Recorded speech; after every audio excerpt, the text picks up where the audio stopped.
The president of a very well-known college inherited a large tract of very poor land. This land had no timber of commercial value, no minerals or other valuable appurtenances. Therefore it was nothing but a source of expense to him, for he had to pay taxes on it.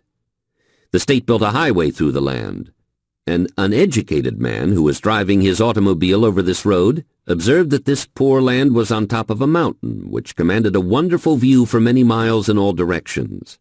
He, the ignorant one, also observed that the land was covered with a growth of small pines and other saplings. He bought 50 acres of the land for $10 an acre.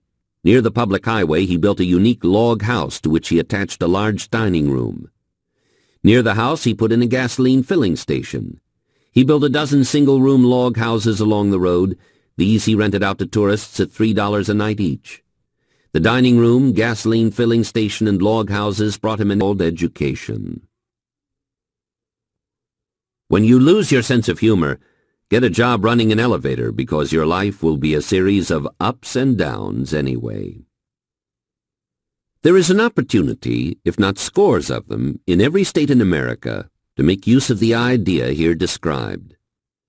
From now on, make it your business to study the lay of all land you see that is similar to that described in this lesson, and you may find a suitable place for developing a similar money-making enterprise.